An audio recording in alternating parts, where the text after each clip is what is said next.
I'm Rowan MacWilliam, and I'm Professor of Modern British History at Anglia Ruskin University in Cambridge. I'm also co-director of its Labour History Research Unit. I'm Dr. Richard Carr, Senior Lecturer in History and Politics at Anglia Ruskin University and author of the new book March of the Moderates. I'm Dr. Jonathan Davis, Reader in Modern European History at Anglia Ruskin University, Cambridge. I'm also co-director of the Labour History Research Unit and co-editor of Labour and the Left in the 1980s. Our book, Labour and the Left in the 1980s, reassesses the party in a decade where it lost the economic argument but fought social and cultural battles that helped shape the post-Cold War world.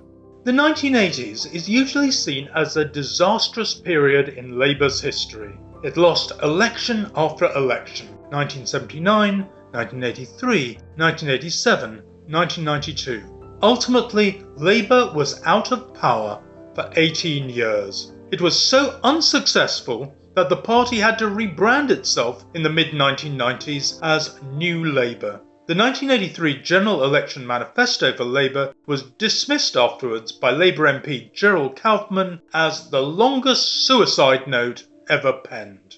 Labour seemed at odds with the British public. Thatcherism in the 1980s was dominant, and indeed the socialist world globally collapsed with the end of the Soviet Union and the fall of the Berlin Wall. We argue, however, that this is not the whole story. Of course the Conservative Party won elections, but it was not completely dominant. The right certainly won the economic argument in modern Britain, but the left won the social and cultural argument, the argument about identity and discrimination, the argument about social fairness.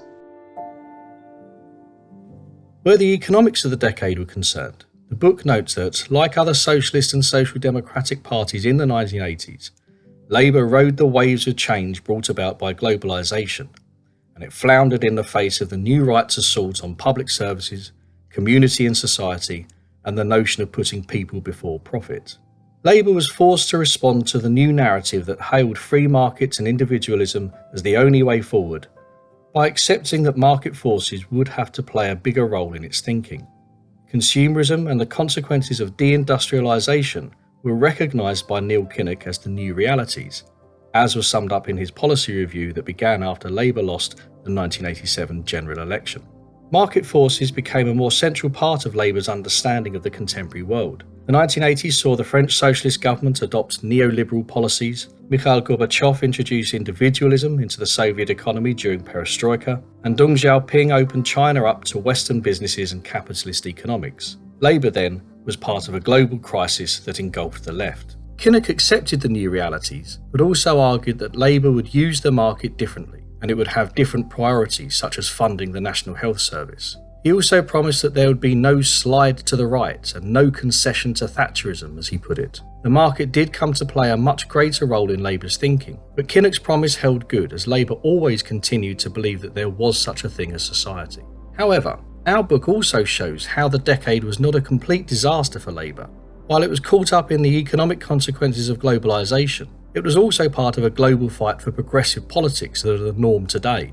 Labour in the 1980s opposed discrimination, and it put into Parliament the first ever black MPs. It had the first openly gay MP, and was committed, though rather hesitantly, to gay rights. Indeed, we argue that the final victory of the 1980s Labour Party was the decision by a Conservative government in 2014 to introduce gay marriage. This shows how Labour managed to change the agenda of modern Britain. Feminism was a major component of Labour policy. It helped to introduce the idea that it was unfair and discriminatory to pay a woman less than a man for the same amount of work. Thatcherism thus never completely dominated public opinion. The British public still continued to value public services. They didn't always want to go private. They certainly cherished the idea of the National Health Service. Let's put the achievement of the 1980s Labour Party in this way. In the early 1980s, it looked as if the Labour Party was going to be replaced by the Social Democratic Party, the SDP, a new centrist force in British politics. By the end of the decade, Labour remained the dominant alternative to the Conservative Party, and the SDP was no more.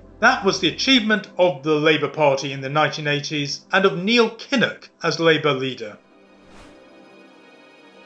Margaret Thatcher was an economic populist whose rampant individualism created a vastly more unequal society and widened the gap between rich and poor. Yet, the effect of policies like the privatisation of companies like BT and British Gas, and indeed the right to buy your council house, was also to empower a significant chunk of working class voters. Labour understood the former point, but they proved unable to grasp the latter, which, together with her forcible attack on the trade union movement, sought to unpick existing class solidarity and create a divide between the so-called deserving and undeserving poor. Just as the 1960s saw an increased social liberalism, the 1980s would be the decade of me on the economic front. It was only when Labour began to explore new ways of thinking about the world, becoming more comfortable with capitalism and historically low rates of income tax, but only if proceeds would benefit the many and not the few, that it began to reconnect with the electorate. The slow turn to this position would take 4 elections and a good deal of heartbreak. Neil Kinnock, who emerged from the Labour left, dragged the party heroically to the centre after becoming leader. One way he did this was by advocating for a national investment bank, an institution akin to other examples on the continent, principally Germany, where the state provided guarantees to certain private sector lending. In 1983, Michael Foot's Hard Left manifesto had promised a similar body, albeit one the party's left wanted to be capitalised by either nationalising one of the major commercial banks or larger pension funds. The Tory press, unsurprisingly, was not sympathetic here. Aiming to solve the problem of underlending to industries of local or regional importance, Kinnock boxed considerably cleverer than his predecessor. For the new leader, the National Investment Bank was not only an idea with considerable merit itself, but it was also a means of reconciling different wings of the Labour Party.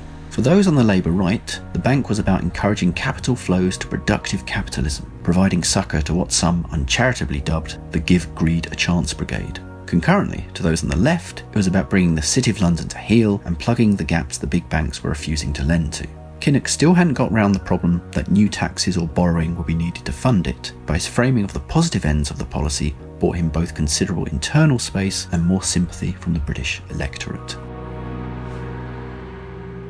Neil Kinnock was a significant leader in the history of the Labour Party. He had real merits in a number of areas, combining the oratorical genius of James Maxton with the pragmatism of a Gordon Brown. Although, as Robert Saunders shows, he had taken the standard leftist position of wanting to leave the European Economic Community in the 1975 referendum, he would eventually lead Labour to closer links with the continental social democratic left after 1983.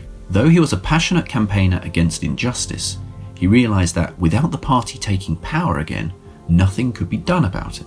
His policy review in the late 1980s therefore sought to drag Labour closer to the electorate on issues from nuclear weapons to the economy. Most famously, he bravely faced down the party's entryist tendencies from the non-Labour hard left and thereby put Labour back in the electoral game at a time when, in the face of a rising SDP threat, it could have lost all relevance whatsoever. By the end of the 1980s, Kinnock's Labour Party was indisputably the main alternative to the Tory party. Kinnock did not become Prime Minister, but he took the big decisions that laid the foundations of renewal and ultimately led to Labour's victory in 1997. He should be seen as a major statesman of the left, working in difficult circumstances. In Labour and the Left in the 1980s, we pioneered the exploration of this formative moment in Labour's history. We offer studies of Labour leadership and policy whilst placing Labour's problems in the wider global context. The book also looks at the wider world of the British left. Our contributors examine the militant tendency in Liverpool, the politics of black radicalism, and the support groups that emerged to assist the striking miners in 1984. These were all part of an oppositional culture whose history we are now beginning to write and assess. For more on the approaches we developed overall in the book, see Labour and the Left in the 1980s, out now in paperback from Manchester University Press.